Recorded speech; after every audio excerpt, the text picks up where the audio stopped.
Hello and welcome to the Anderson System. My name is Benjamin. I am the new host of the Anderson System. And so thank you very much for watching. And today's topic is basically switching on demand. Is it possible for a DID system to switch on command? In other words, can you do it willingly? Can you willingly allow yourself to switch? Now, before we talk about switching on demand, what is switching in general? What is that? What is it? Well, basically, switching is when one personality will take over for another personality. Basically, it's like a substitute teacher. Like suppose if you are in school and your teacher was sick, or if your teacher is sick, they have a substitute will come in and will be in replace of your normal teacher.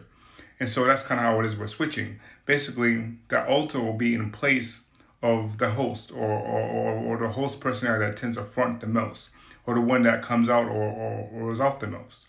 And so basically it's like the substitute teacher example that I gave you before, that if your teacher is sick, another teacher come in and take the place. Now when it comes to switching, it can be very stressful on the body, very stressful on the mind, very stressful on the individual that is experiencing the switch. Now with us, when it comes to switching, it can be a long drawn out switch. Like there were switches that I knew that took place like, I feel like it was like 48 hours, so like almost 2 days. Like some switches can be like really, really freaking long. And those, I don't like those at one bit. It's kind of feel like you're like mentally constipated. That's the only way I can describe it. It's like you're mentally constipated because at that point I'm like, fuck it, I really want to switch. I really want to get this thing over with, but it takes forever for the brain to switch. It's almost like dial-up. If you ever have old internet dial-up, you know, back in the day when it made those weird little sounds like from AOL, like those weird doo-doo-doo-doo sounds, and you're like waiting forever for the freaking thing to go online. You're like, this is taking freaking forever. Then you got something called DSL, which I remember that came out, and that was a little bit faster. Now we have something called 5G, you know, and we have a faster internet when it comes to wireless and stuff like that. We don't have to wait like 4 or 5 hours just to get onto Google. You can actually just go onto Google and it's pretty fast. But those long switches feel like it's the days of dial-up. It feels like very long. And I get those sometimes. But most of the times I also get switches that can be very fast, which is what's called rapid switching. Now what is rapid? Rapid means fast or quick. And so switches that come fast and quick is basically like if I'm talking to you right now and Nicole is close to the front, she can switch in, boom. And next you know, she's driving the car. Nicole's driving the car for a little while. She's like, you know what? I don't feel like driving no more. And so Jacob, who's in the back seat of the car, says, you know what? I want to get inside the front seat of the car. And so boom, Jacob is driving the car. And Jacob's like, yeah, this is cool, whatever, you know, just chilling out. Then Jacob's like, yo, he talks to someone else in the back, another alter, like Kevin. He's like, yo, Kevin, do you want to get in the front and take the wheel? And Kevin's like, hell yeah.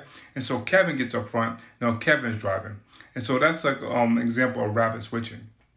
And it can really ruin or mess up your day somewhat because you don't know who you are to one moment to the next moment. Like one moment you can be Jacob, for instance, one of our alters. One moment you can be Nicole. One moment you can be Kimberly. One moment you can be Rachel, whatever. You can just be all these different people very quickly. And it can really mess up your day because, you know, if you introduce yourself to someone who says, hey, my name is blah, blah, blah. And the person's like, okay, great, that's your name, blah, blah, blah. Whatever that name you say of that alter. And 2 seconds later, if they will come up to you and say, yeah, I forgot what's your name. And you say, well, you can give them a different name. They're kind of going to be kind of awkward and weird. Unless the alter decides is smart enough and actually wants to mask and act like the other person previously that was driving, they're not going to save you the embarrassment. But if they don't mask and it says, you know what, this was not Nicole anymore, this is Jacob, it may kind of give them for a loop like, what? I thought you said you were Nicole, you know? So it can be really frustrating. And so could you switch on demand? Well, actually, I've been experimenting with switching on demand because I believe that it can be helpful for a system. What you mean? What do you mean that can be helpful for a system? You may ask that question. Well, when it comes to switching, it has to do with communication. I believe that all switching comes down to the basics, fundamentals of what I've discovered in my system is communication. That if you can talk to an alter and say, you know what, I don't want to deal with this issue right now. Can you come in for me and substitute for me at this moment? And now that requires a lot of communication. Now, if you have a lot of amnesia barriers within your system, this can be very difficult to do. Yes, you can probably write a letter. Yes, you can probably do that type of communication. But that's like writing a letter versus email. Obviously, email goes quicker than writing a letter. And so it depends on how high your amnesia barrier is. If it's so high where you have to write a letter versus you can't even talk to your alter like through email or even through you know, telepathically, whatever, it may be really much more difficult. And so with us, I've been trying to lower the amnesia barriers, and that's because, you know, working through therapy and working through trauma work, that has helped a lot. But also what I noticed, which is really freaking cool, that is an experiment I've been doing, is that I can have my alters front based on frequency. Now, what you mean by frequency? Well, alters are considered, in my opinion, altered state of consciousness. That's what they are. That's why we call them alters, altered state of consciousness. And so consciousness can respond to frequency. In other words, your brain has different frequencies. You got beta waves, you have theta waves. These are different brain waves. And so alters respond to different brain waves. And I realized this through my research of this experimenting with different frequencies. And how I've done it is I use a lot of binaural beats. And some of them will come with different frequencies. Like if you go on YouTube and look up different frequencies of music, like you say, I want to listen to something that's 400 hertz or something like that. You can look it up and actually find that video on YouTube. And you can listen to it if you have alters and see who fronts at 400 hertz. And you can say, well, Nicole fronted at 400 hertz. And then you can also experiment and say, well, what happens if I go to 900 hertz? Who's going to front then? And you can try and it'll be Jacob that fronts at 900 hertz. And so it just depends. And so I've been using these frequencies. And so what I did is I downloaded an app that does frequencies. You can listen to different types of frequencies. And I realized that certain alters will respond to certain frequencies and others will not. And so what I do is I put their names next to it. I'll say, well, I know that Jacob's going to respond to 430. That's his frequency. And so if I want Jacob to come out, I'll listen to a frequency range, audio range in 430, and boom, Jacob will come out, and I'll go back into inner world myself. And so that's what we have discovered we do. And so in a way, we kind of learn how to, I guess, switch on demand just using frequencies. Again, this is not something that's scientifically proven. This is something that I've just decided to do one day because I thought one day, well, you know, our brains have different frequencies that when we go to sleep, you know, beta, theta, whatever, it may be those kind of wavelengths. I'm saying, well, since alters are in your brain goes by brainwaves. And so I figure, well, why not use brainwave technology? And so that's kind of what I have done to do it. And so, so the question is, can you switch on demand? I say yes. And you don't necessarily have to use frequencies. You can use a song. Like, if you know a certain alter likes a certain song, like if they're like, you know, I don't know, Michael Jackson's Beat It or something, and you know that every time you play Beat It, that alter is going to come out. Then play Michael Jackson's song from one that has a certain alter to the front.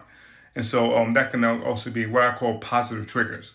Now, of course, there's negative triggers. Negative triggers are not good.